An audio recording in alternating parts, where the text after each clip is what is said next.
Pancho, ¿me escucháis? Te veo, no te escucho. ¿Escuchas? Ahora sí, algo. ¿Tú me Ok, escucháis a mí? yo te escucho, sí, todo bien.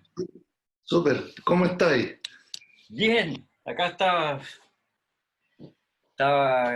¿cómo se llama? Bien. Grabando estoy armando o sea, tengo un concierto que hice el año pasado y Ajá. lo voy a sacar en 3 semanas más, que es en vivo.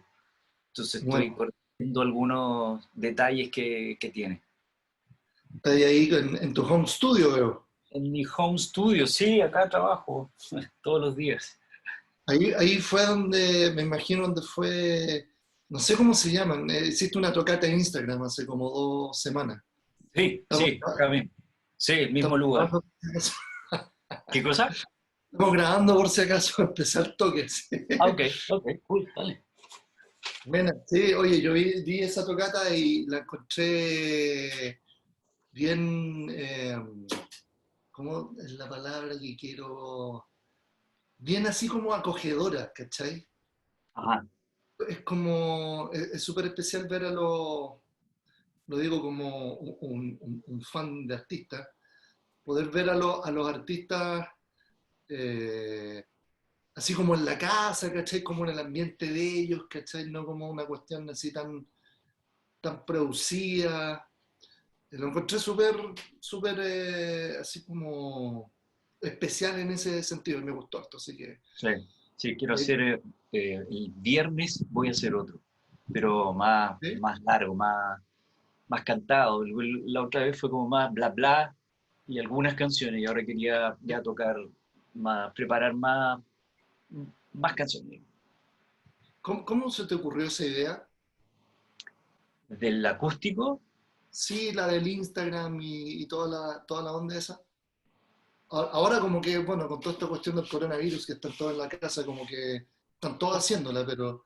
claro. Bueno, por eso mismo, porque en el fondo iba a tener varios conciertos, los tuve que cancelar y dije, bueno, si está todo el mundo en la casa, eh, aprovecho a tocar, qué sé yo. Entonces, como que me pareció genuino conectarse con la gente que le gusta lo que uno hace, ¿cachai? Entonces dije, bueno, qué mejor que la tecnología hoy día lo permite, poner la cámara y cantar un par de canciones. También el formato es súper simple, no da Claro, para algo más, ¿cachai? Es que a mí, en lo personal, lo acústico no me así, sacan mucho el sueño. Yo prefiero mucho más el eléctrico, pero en esta ocasión no había forma, así que, o sea, sí se puede, y de hecho estoy pensando hacerlo con mis chicos, con los de la banda, pero cada uno en su casa, grabado y después tirarlo, ya, pero ya, más, ya más adelante. lo,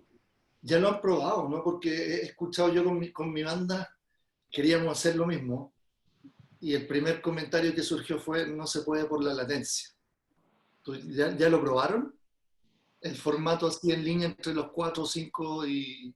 No, yo creo que hacerlo en vivo está complejo porque depende de muchos factores. O sea, por ejemplo, la batería, que es lo más complicado, si empieza a saturar el micrófono, hay que Mm, probar previamente. Entonces prefiero, no sé, hacer como una especie de ensayo, grabarlo lo mejor y después eso publicarlo, pero hacerlo en vivo, no teniendo mucho control de cómo suena, porque imagínate, estos teléfonos tienen unos micrófonos cagones. sí, sí, sí. Y a lo mejor puedo yo estar cantando y al cantar se satura y eso va a estar todo el rato, en adelante. Entonces, para hacer una cosa así, prefiero, grabarlo y si es que hay algo que resolver, lo resolvemos y luego lo tiramos. El acústico en este caso es como no hay mucho, o sea, se escucha la guitarra, mi voz se escucha sin micrófono, ok, listo, démosle. Más fácil de hacer. De todas maneras. Oye, primero que todo, muchas gracias por estar acá. Tú eres el episodio número 4 Ah, de este podcast. Así que muchas gracias por la buena onda, por estar acá, por tomarte el tiempo. Y quería empezar preguntándote, bueno, tú eres un ejemplo de que en Chile se puede vivir de la música. Lo que te quería preguntar es cómo se vive de la música en Chile, o quizá a nivel más latán, porque tú igual tenés trayectoria afuera y estado en todos lados, y bueno, con Lucibel anduviste por todos lados. No, no sé bien si estuviste un tiempo viviendo en México también, o No, solamente fue, me acuerdo que tuviste una gira grande para allá. siempre en México fuimos a tocar de paso, así, lo más eran 3 semanas, creo que fue lo que más estuvimos. Y después solo he ido 2 veces, solista, y me he quedado también 3 semanas, un mes, y da para quedarse mucho tiempo más. Pero con Lucibel estuvimos viviendo en Los Ángeles, en Estados Unidos. Y Eso, de ahí pasábamos a DF o a Tijuana, que está cerca, al lado de San claro, Diego. está ahí al otro lado de la frontera, Exacto. cruzando. Sí, sí, Y, sí. Era mucho más fácil que ir de acá, que son 9 horas, y estábamos en, creo, hora y media o 2 horas, estábamos en Tijuana.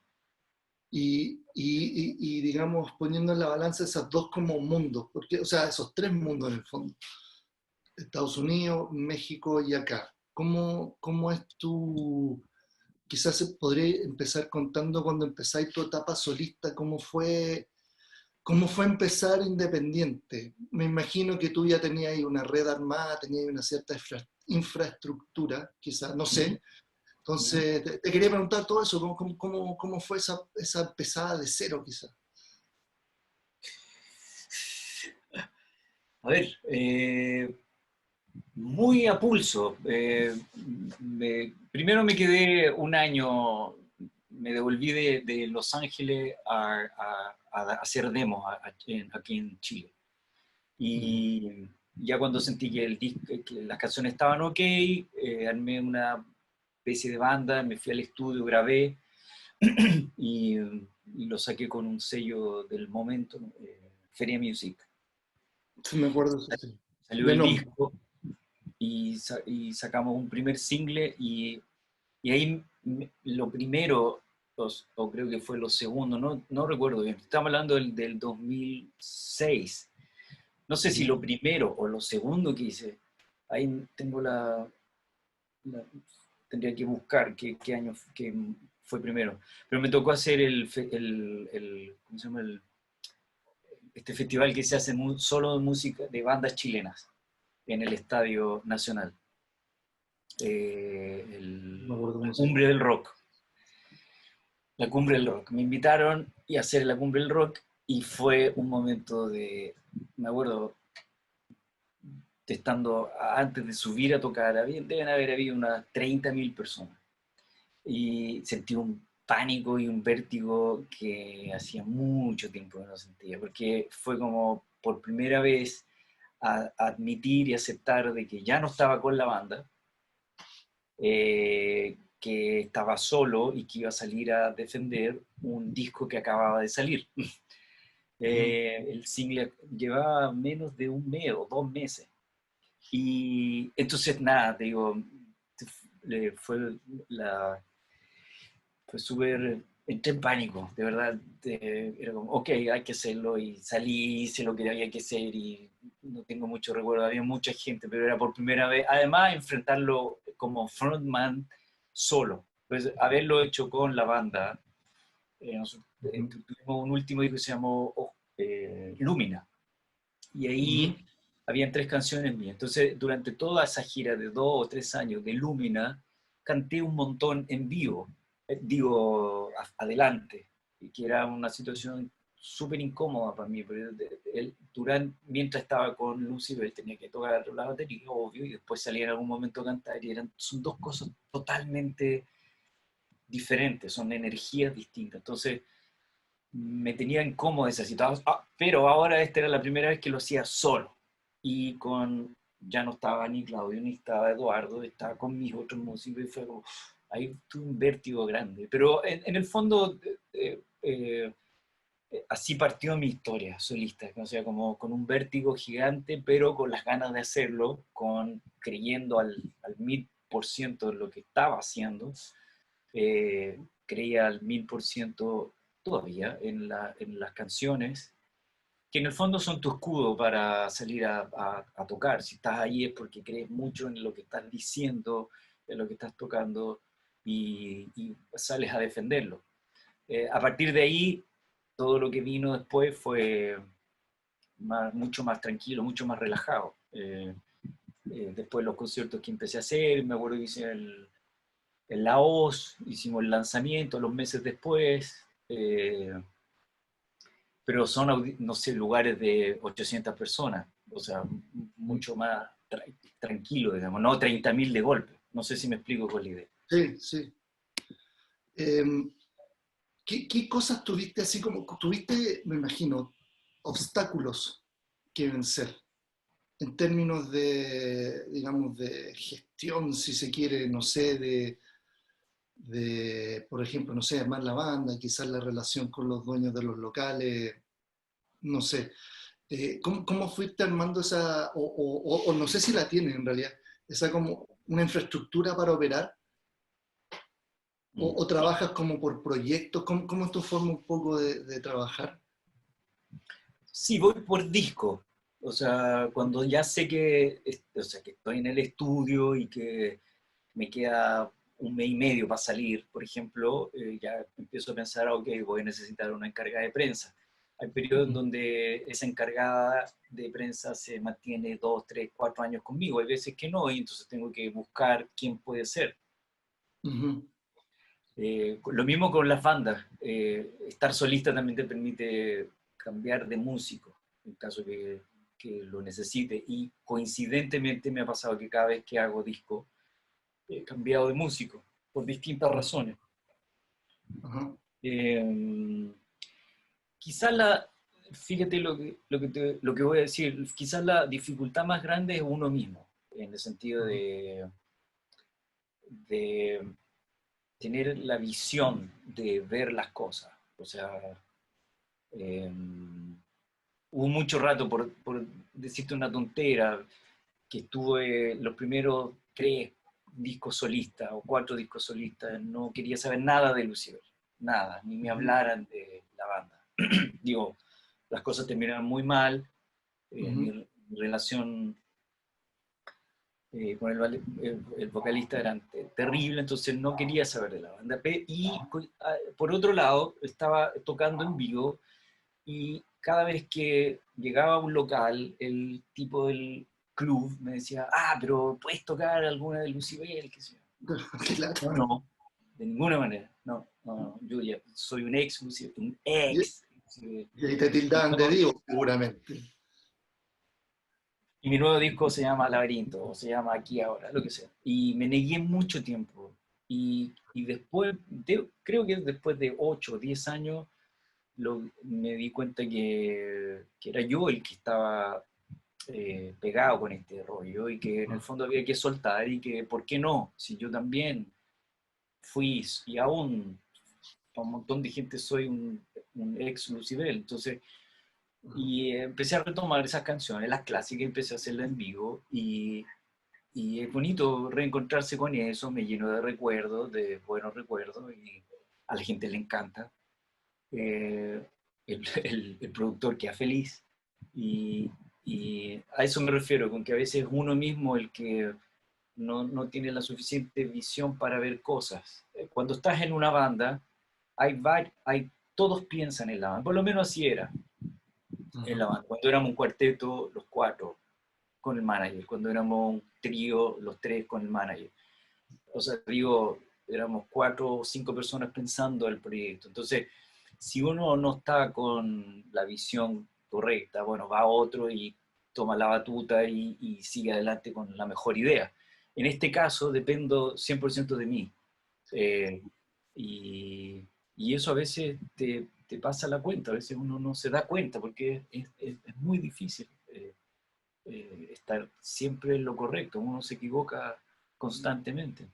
Ah, Por ejemplo, otro ejemplo, saqué disco cercano a la Pascua, es un tremendo error, porque eh, previo a Pascua, la prensa está volcada en la Pascua y no entra en los discos, no entra en los singles, se hace todo mucho más más complejo. Me acuerdo de haber hecho un viaje solista a México en noviembre, el primero que hice, y que estuvo maravilloso. Me traje un montón de prensa y tenía un montón de cosas que contar. Y acá estaba todo cerrado, los medios, porque era previo a Pascua. Entonces, y esas cosas son golpes que los vas aprendiendo solo y que te das cuenta después. Y que dije, ah, no, no lo pensé, debí haber ido antes, ¿no? Ese tipo de cosas. Me llamó la atención lo que dijiste antes digamos, cuando tú estabas con Lucibel y digamos que eran cuatro, de hecho a propósito, creo que yo una vez te entrevisté hace muchos años atrás, una vez que fue una concert, te entrevisté a ti y a Gabriel. Ahora me acabo de acordar. Pero bueno, el tema, hablabas de, digamos, de que está, digamos, los fundadores de la banda pensando en proyectos y que de repente entran otros actores. En ese sentido, tú, en tu experiencia, quizás conversando con otros músicos, quizás trabajando con otras bandas, eh, ¿qué error en ese sentido ves que se comete? Porque, te pregunto porque yo una vez también, o sea, mi experiencia mucho como músico es bastante más chica que la tuya, pero si tú tengo la experiencia de ir a un sello y que no hayan tratado de cambiar, por así decirlo. O cámbiate la pinta, o cámbiate esto la música, y ahí se meten como más manos, ¿cachai? Entonces, es un error, depende, ¿cómo lo ves tú esa parte? ¿Qué cosa? ¿Qué El, el, punto? el tema de trabajar con un sello que te apoye, pero que quizás te empiecen a ver otras opiniones. Ah, no, no, la verdad, te mentiría si te digo que tuve algún problema, como que alguien interfirió.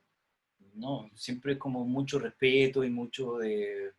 A mí me gusta hacer equipo con la gente con que trabajo. O sea, si estoy, ahora estoy totalmente independiente, Ajá. pero las veces que estuve solista con sellos, que fueron dos ocasiones, con Feria Music o con el sello de SCD, ¿cómo se llama? Oveja Negra, con ellos trataba de hacer equipo en el buen sentido, es decir, tomar Ujú. la mejor decisión. Por ejemplo, terminé de hacer un disco que se llama Laberinto, ¿cuál es el mejor single de la canción? Entonces yo creo esta y esta, ¿y qué te parece a ti? Ese feedback, estando solista, para mí es imprescindible. Eh, y tomar la mejor decisión en base al proyecto, ¿no? Pero en ningún momento de imposición, nunca me pasó ni solista ni con la banda, que alguien nos viniera a decir qué era lo que teníamos que hacer. No, no recuerdo, siempre fue muy de camaradería, de sacar lo mejor, la mejor idea.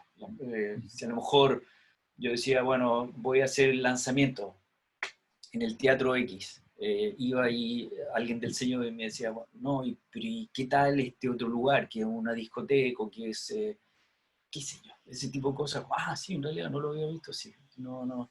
Pero siempre de sugerir, ¿no? Nunca de imponer, Ujú. ¿no? No, en mi caso, digamos. ¿Qué otro tipo de apoyo te daba el sello, por ejemplo, pensando en tu etapa solista, en los Por dos lo, primeros discos?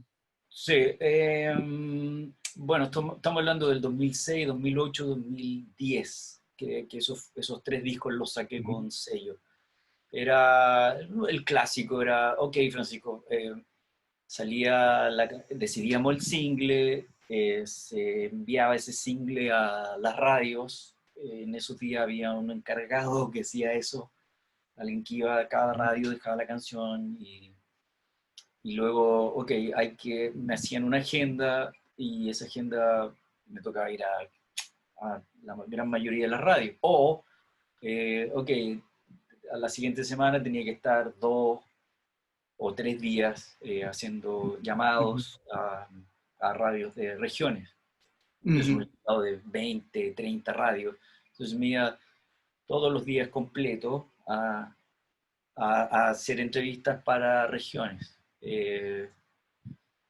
O, por ejemplo, en otra ocasión con Oveja Negra, con este disco Laberinto que te cuento, dije, bueno, tengo canciones nuevas que no son parte del disco, cuando ya había salido el disco. Entonces, ¿por qué no filmamos un concierto? Y ese concierto va a ser como la extensión del disco original, o sea, con versiones de canciones en vivo. Súper bien, ok, ya. Y me ayudaron a conseguir el lugar, me ayudaron a conseguir algunos equipos, y luego después eso se editó y se subió. Ya habían algunas ideas de lo digital, habían ciertos lugares que estaban, creo que era el, el hay un sello chileno que era solo digital, no me puedo acordar el nombre. De ahí me voy a acordar. Y entonces con ellos lo lanzamos, se llamó Laberinto Digital. Ujú. Eh, o quería tener una especie de pintor que estuviera en el momento pintando, lo que quiera que fuera, y que eso quedara dentro del concierto. No resultó como lo quería, pero el tipo del sello, que es Carlos Salazar, me ayudó y fuimos a la UNIAC a buscar un pintor, un chico que estuviera, que pintara y Sí, que le gustara el rock, ese tipo de cosas, digo. mucha ayuda con la gestión, digamos, de Sí, la producción. sí. ¿Por qué decides ser independiente? Porque me di cuenta que a medida que pasaban los años, estoy hablando del 2010, 2008, 2010, 2012, cada vez los sellos pierden más autonomía, por decirlo, más presupuesto. Okay.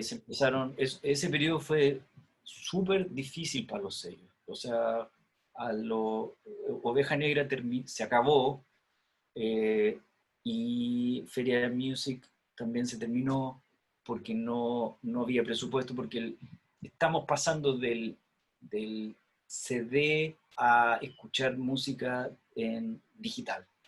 Y eso fue un antes y después. Y los sellos empezaron a desmoronarse de a poco.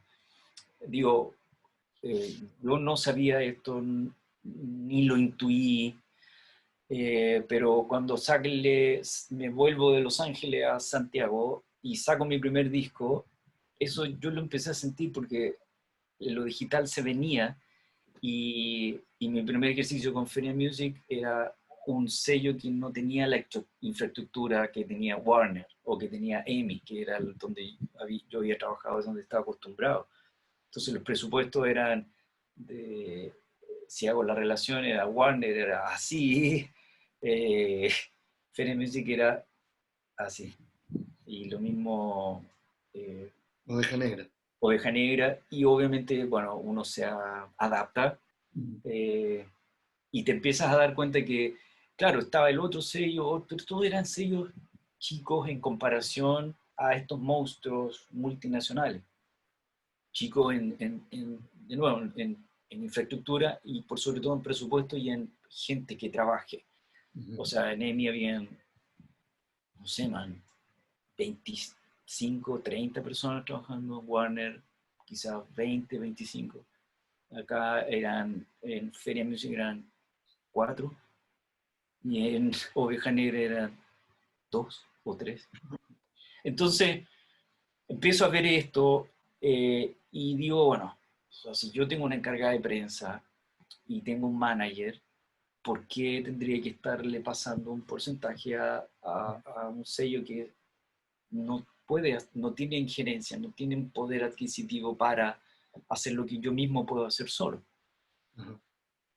Ese fue el raciocinio. Y también un sello o sea, cualquiera de estos dos que te mencioné, estaban otras bandas y todas las bandas quieren sonar y hay presión y entonces tenés que esperar a que tal Claro. banda termine, bla, bla, bla, bla. Entonces dije, no, yo el próximo disco que fue Aquí Ahora, el 2010, creo, lo saqué solo. Dije, voy a probar a qué es lo que hago, cómo funciona. Y fue el declive de las bandas, o sea, de los sellos. En esos años, estamos hablando de 10 años atrás, todo lo que haya sido sello era era nada. Un sello era un nombre, pero que operaran como tal, no. Ahora entiendo que Sony volvió a tener cierto poder, y lo mismo Universal actualmente. Y sé que ficharon a la Fran Valenzuela, por ejemplo, y probablemente, habría que preguntarle a ella, trabajen con presupuestos como se trabajaba a lo mejor antes, no lo sé, habría que preguntar.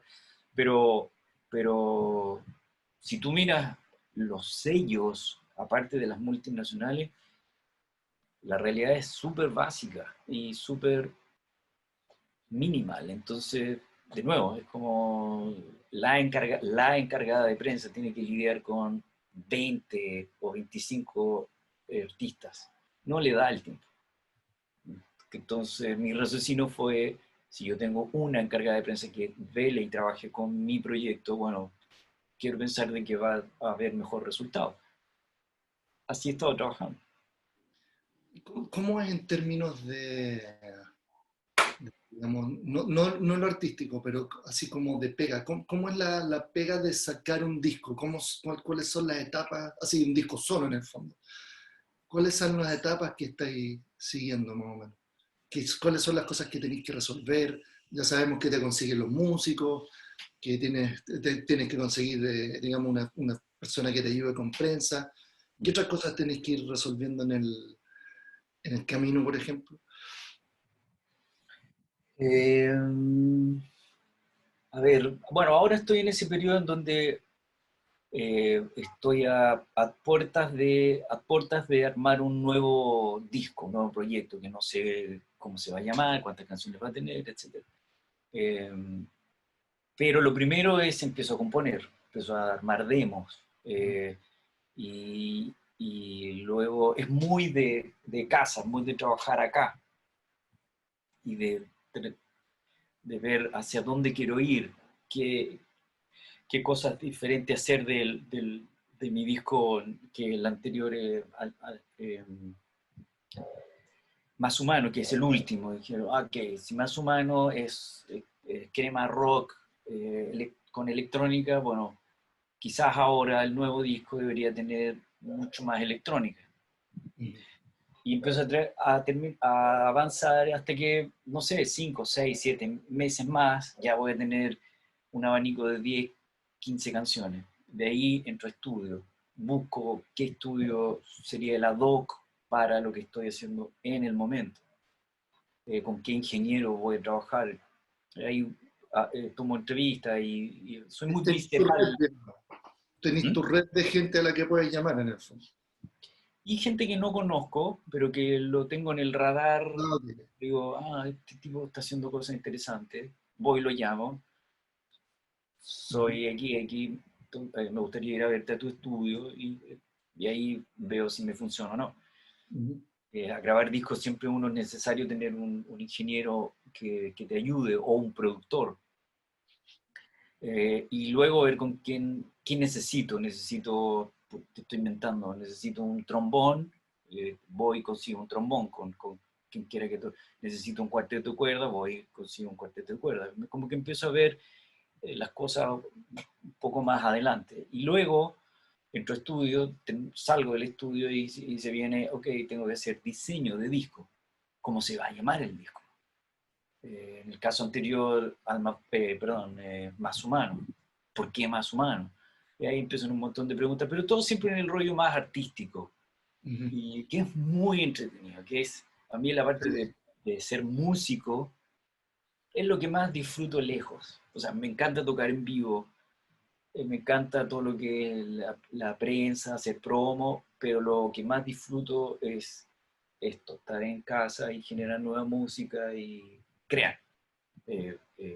Y ponerme el reto de hacer cada vez discos mejores o mejores canciones. Eh, la etapa que es más dura es cuando ya tienes el single y tienes un videoclip, y tienes a la gente que está alrededor tuyo. Es, ok, ahora hay que empezar a vender para salir a tocar en vivo. Incluso la prensa es entretenida de hacer. Y te invitan a tal lugar, a tal programa de tele, o a tal radio, o un acústico, qué sé yo. Pero después viene la pega de salir a dar conciertos. Y eso ahí requiere de una persona que vea esa área, que vea booking. Ajá. Y en mi caso, he tenido siempre, ha sido bien oscilante el camino de este tipo de personas, los managers o la gente que vende shows, eh, que es un área que no me gusta a mí desarrollarla, que no es lo mío, estar yo lidiando con el dueño del club X, no me gusta, ¿no? Entonces dependo de terceros y lamentablemente debo decir que es un área en donde en Chile hay muy pocos que hagan bien ese trabajo y que es tan vital. Y ahí, y eso es un súper problema, pero cuando logro encontrar ciertas personas que logran hacer el trabajo, bueno, la cosa empieza a avanzar y empiezo a salir a tocar y la cosa, y ahí sigue el curso natural. Pero es complejo porque es un rol que implica lidiar con lucas, Claro. implica lidiar con tu confianza, que está alguien hablando por ti. Yo sé que hay músicos, por ejemplo, que se venden a sí mismos, que van y llaman y, oye, quiero ir a tocar a tu club, yo cobro tanto, págamelo y te doy mi cuenta corriente, qué sé yo, no sé. No es mi forma, eh, no me gusta hacerlo y entonces quizás es una tara mía, pero me acostumbré a trabajar con managers o con gente que vende el proyecto. Pero Tú, eso puede ser un área compleja porque no hay, de verdad te digo, no hay, o hay muy pocos que hacen bien el trabajo. Hay mucha gente chanta dando vuelta. Hay mucha gente que dice querer hacer cosas, pero que en esencia te hacen perder tiempo. Cuido mucho de que no me, que, porque está la posibilidad de que te roben, que también es un problema. eh, o que te vendan mal, que te vendan en lugares donde lo tuyo no hay onda. Por ejemplo, si me venden en un club que toca reggaetón, yo no claro. tengo nada que hacer ahí. ¿Me explico? Sí, sí. Entonces, esa área para mí es siempre un tema eh, que tengo que me demanda mucha energía producir los conciertos. Porque además implica en estos días la difusión en redes, la promoción que tiene que estar bien hecha, que el club, preocuparte de que el club haga su pega, que promocione a la gente de su entorno, digamos, si el concierto fuera de Santiago, en Claro. regiones, eh, yo tengo cierto alcance, pero no vivo en Concepción, por decirte. Entonces, ahí hay una presión que hay que ejercer para que el club en Concepción le avise a Concepción y uno estar haciendo phoners en radio, en medio, avisando del concierto. Ese es el área de los conciertos, que a mí me gusta tocar, me encanta tocar, hacer la gira y está todo bien, pero esa área de la venta es compleja.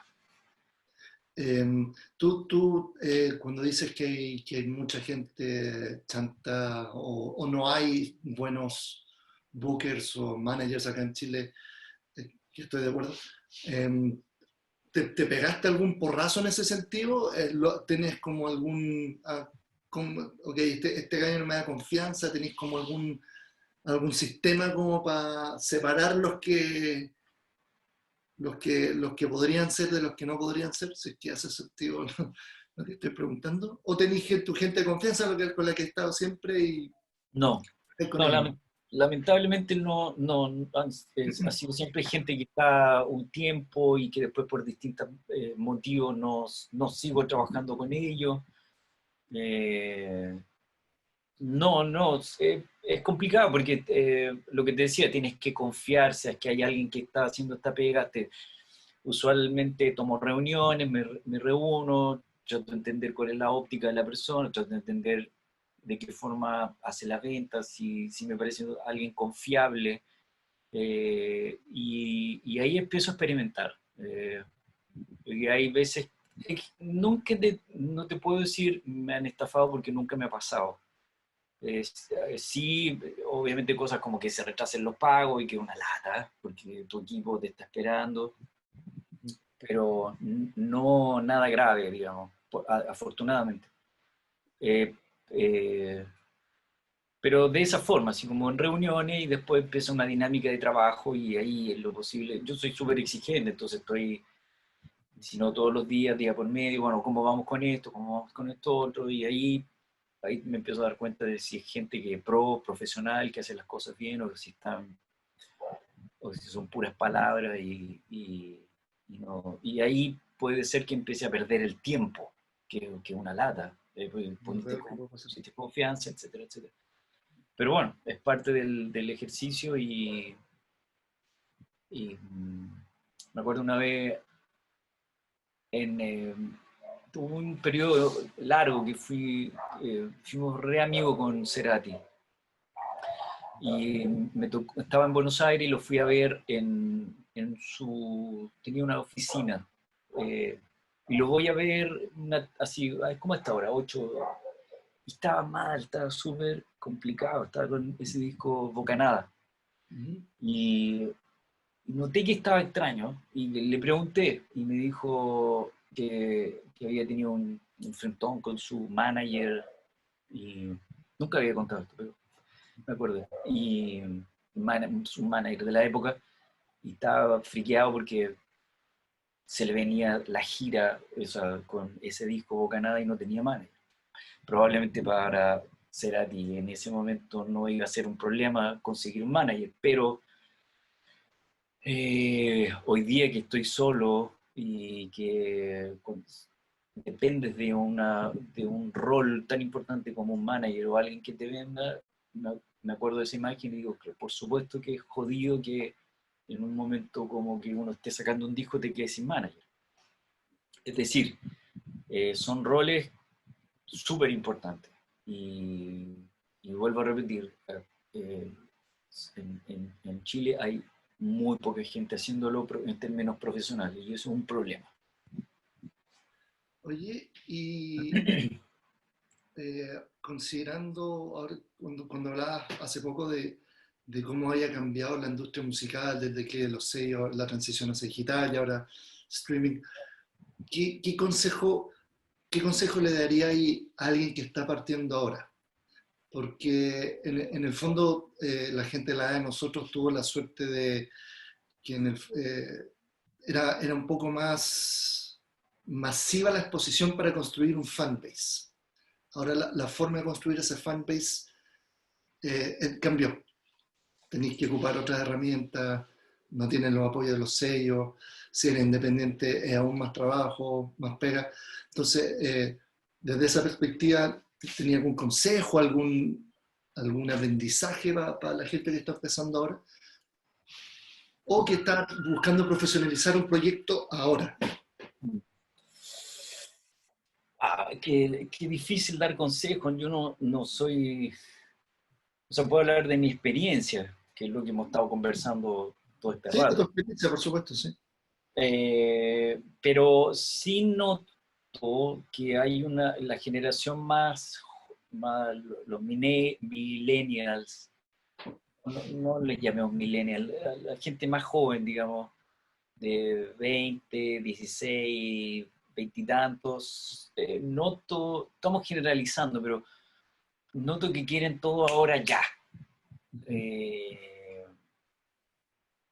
Eso es algo que me sorprende mucho eh, y que el camino del arte, digamos, pregúntale a un pintor, pregúntale a alguien de danza, pregúntale a alguien de teatro, son caminos largos, o sea, son disciplinas, eh, son trabajos muy de artesanía, que, o sea, si quieres hacer algo inmediato, eh, anda a hacer jingles o, o hazte músico de covers eh, o, o trata de entrar a un programa De talento.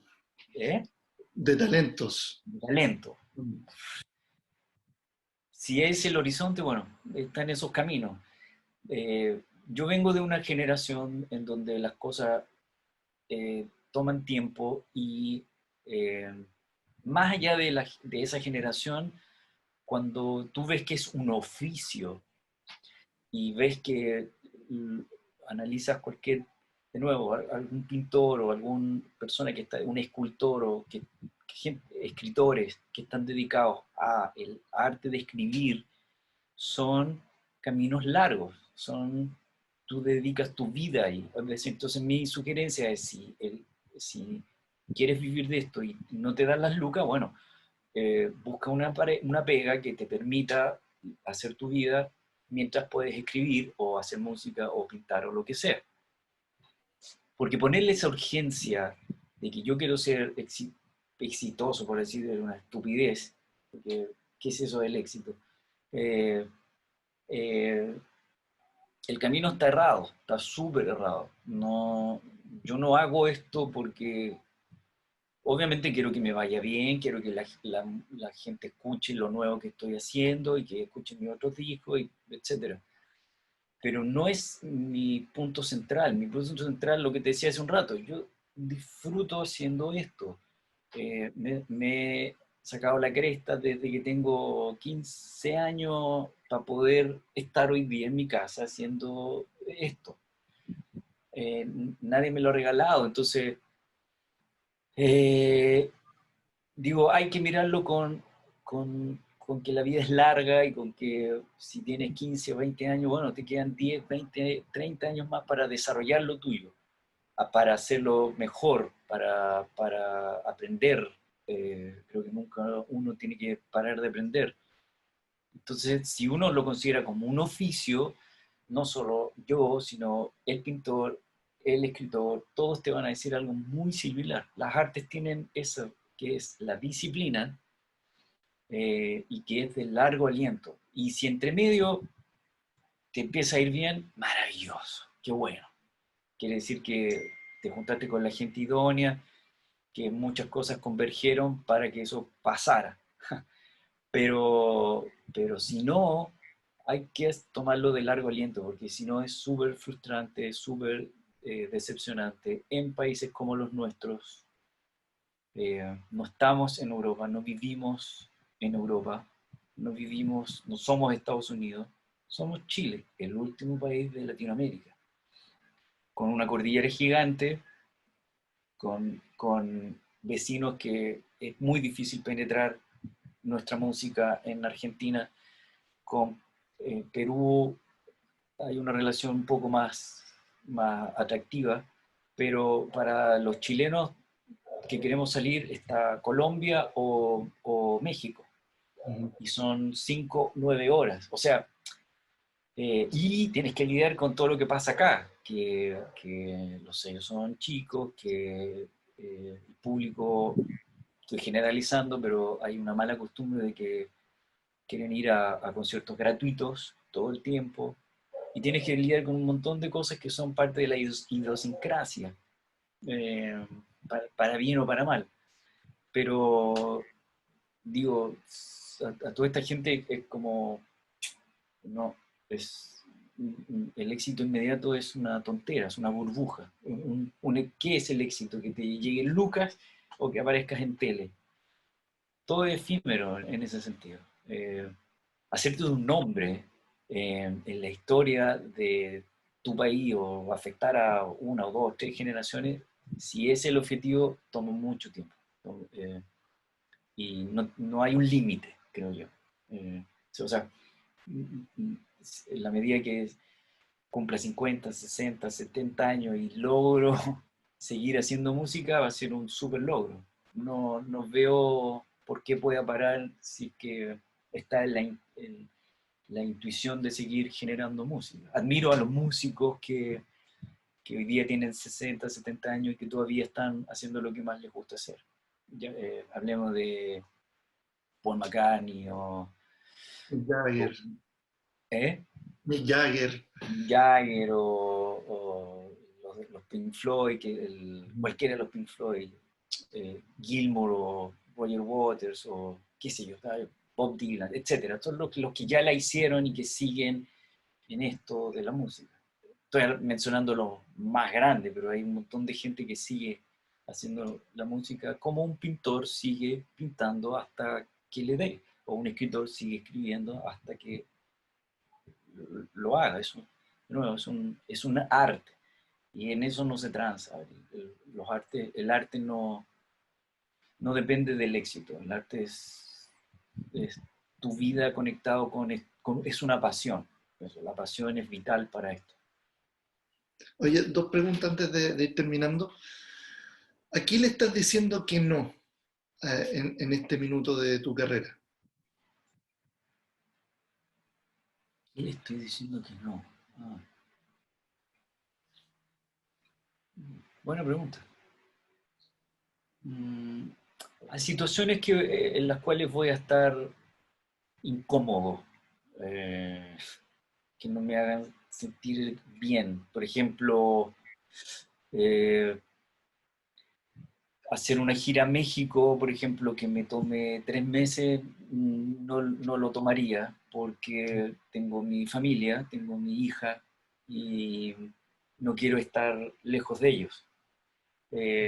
A eso puedo hacerlo 3 semanas, y tengo que hacerlo de aquí a fin de año y lo voy a hacer 2, 3 semanas. Dicho eso, cuando estás en México las cosas se abren, las puertas se abren, las ventanas se abren y puedes estar un montón de rato allá, porque hay una muy buena red. Les gusta mucho, desde mi punto de vista, la música chilena. Hay una buena aceptación.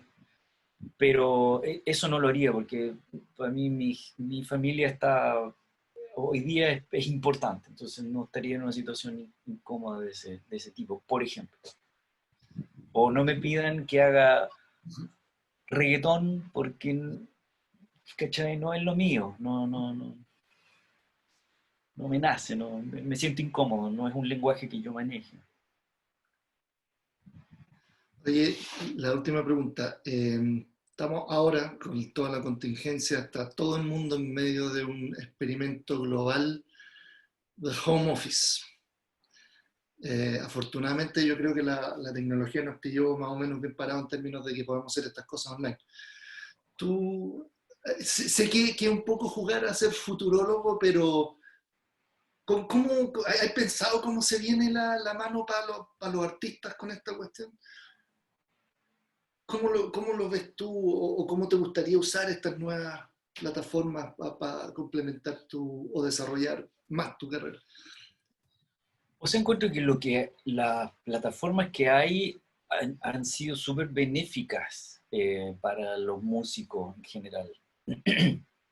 Si me comparo, o sea, 10, 15 o 20 años atrás, tú podías llegar a tu público si es que la radio te pasaba.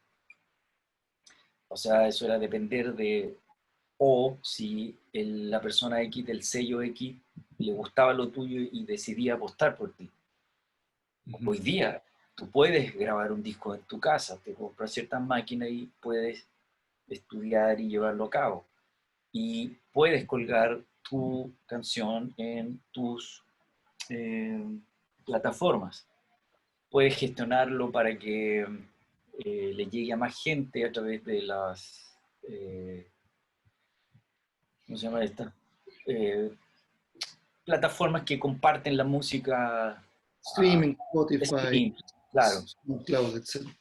eh, Puedes agarrar tu guitarra y cantar tu canción frente a una cámara y subirlo y lo va a ver un público. Lo que tiene, o sea, en ese caso lo que falta es hacerte de un público.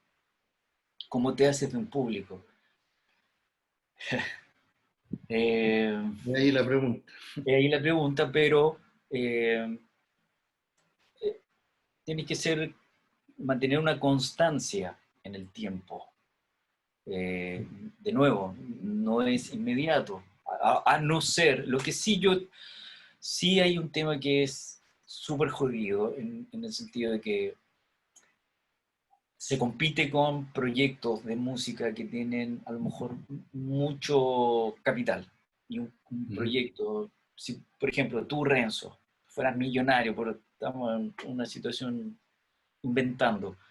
Tú puedes pagarle a Facebook, puedes pagarle a todas tus ¿sí? plataformas y vas a tener de golpe 10.000, 20.000, 30.000 personas.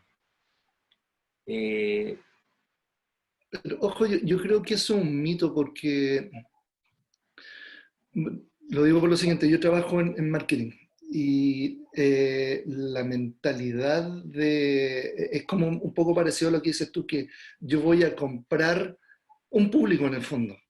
Las empresas pagan a Facebook y en el fondo es comprar público, se llama comprar leads. Y esos leads, ese público siempre es súper malo. El público que realmente funciona, pero que toma tiempo desarrollar, el público que llega a ti orgánicamente, el real, claro. porque te recomiendan, porque te vio, porque te gustó, te siguió, oye, sigue este gallo. Ese público que llega a ti porque te buscó y calza con lo que tu oferta en el fondo, tu propuesta de valor, sea artística o de un producto, lo que sea, ese público es súper fiel. Y es el que termina comprando y quedándose contigo mucho, mucho tiempo. Y sí, tú tienes razón que hay proyectos artísticos que cuentan con mucho capital y compran audiencia. Y, Pero, ¿cuál es el claro, retorno de inversión? sí, no, totalmente de acuerdo con lo que decías, pero es, si tú lo compras, es un público, un mal público, por decir, o como dijiste, Comprar audiencia. comprar Creo que audiencia, claro. Exacto, pero si un músico nuevo se compara y dice, wow, yo tengo 600 seguidores y este otro tipo que compró tiene 10.000. Bueno, no es lo mismo tener esos 600 cautivos que de verdad van a estar atentos a lo que tú estás haciendo que estos otros que a lo mejor le van a dar un like, pero no van a estar ni ahí contigo. Son números. Entonces, estar dependiendo de números que en tus cuentas, quién tiene más o menos, son importantes, pero son, a ver, hay millones de cosas que puedes hacer, desde tocar, si el club no te pesca, estoy hablando a gente joven, si el club no te pesca, bueno, agarra 2 o 3 proyectos más que tienen la misma que tú, vayan a tocar y van a generar ruido, te va a ver público de otras bandas, por ejemplo, o graba una canción con otra banda, porque si son públicos que se juntan. Digo a ver, a dónde voy es que las redes tienen una libertad gigantesca, pero tu música tiene que ser cada vez mejor. O sea, ahí en la comparación, si te comparas con números de otros, bueno, compárate con cómo está la calidad de tu material para ir mejorando, o para mejorar tu show en vivo, o para mejorar tu performance, tu cantada, tu forma de tocar, etcétera, etcétera, etcétera. Eh, pero las herramientas están, creo. De nuevo, o sea, como buen arte, hay que estar mucho tiempo apostando, apostando, apostando, eh, precisamente para que te vea gente. Yo no puedo, vengo de esa escuela, me es difícil salirme de eso. Lucibel se hizo tocando un montón de años por nada, y en situaciones adversas. Y, y hoy día hablamos de una banda que le escucha latinoamericana y con un montón de premios, etcétera, etcétera. Pero como Chileno es partió, un clásico de la música, un baluarte. Pasaron a la historia del rock chileno. pero Eso.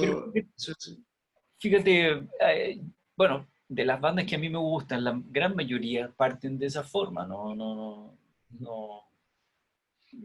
haciéndote de un público. ¿Cómo te haces eso de un público? Bueno, sale a tocar y experimenta qué es lo que es tocar, que no es cualquier cosa, y vas a ir aprendiendo.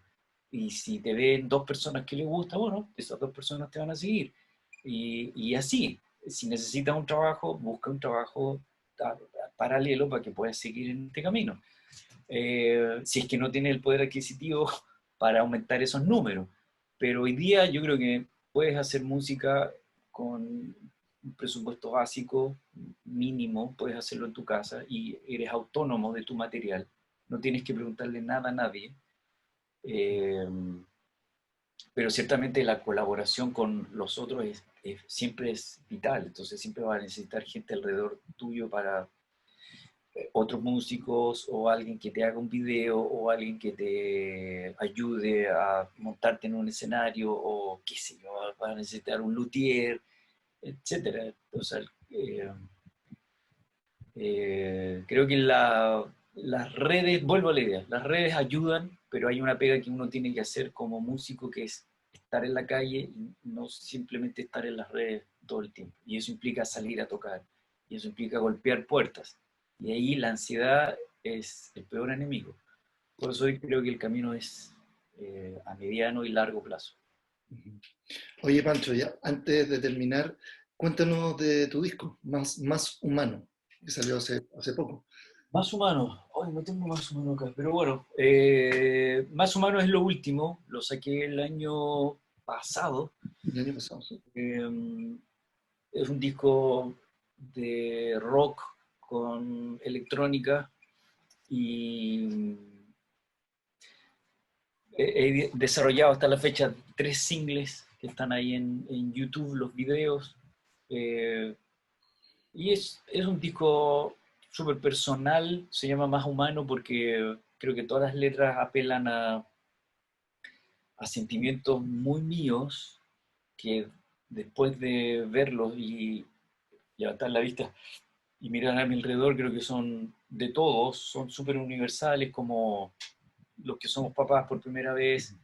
Hay una canción que se llama Pequeña Flor y es la experiencia del primer día que tuve a mi bebé en los brazos hasta el día que tiene 5 o 6 años.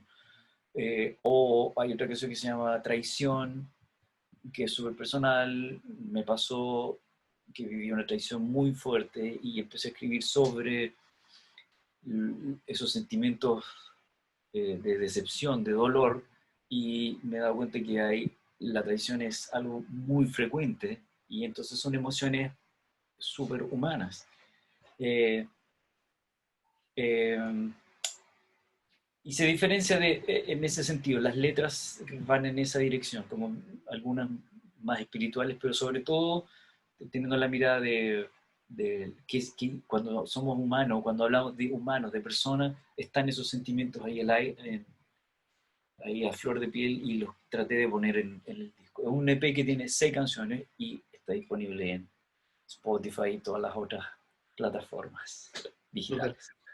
Oye, bonus, estuve tratando de encontrar el documental de Lucibel el otro día. No lo puedo encontrar. ¿Está disponible?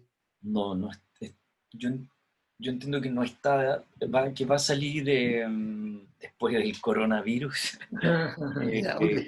Entiendo que el director, que es Carlos Moena, él hizo este documental, tiene preparado sacar copias en DVD Perfecto. del documental. Así que va a haber que esperar que pase el virus y ahí Carlos seguramente va a hacer promoción del formato físico. Porque ya se pasó por un montón de festivales y ganó el Inédit y estuvo en España, estuvo en México.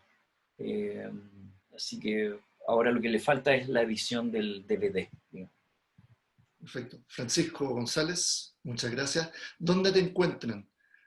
¿Cómo te pueden seguir? Eh, Uso O harto contactar. Instagram. ¿Cómo? O contactar. O contactar. Uso harto Instagram, así que me encuentran ahí como es @FCO González Músico. Perfecto. @FCO González Músico. Eso es Instagram. Y mi web es www.franciscogonzalez.cl.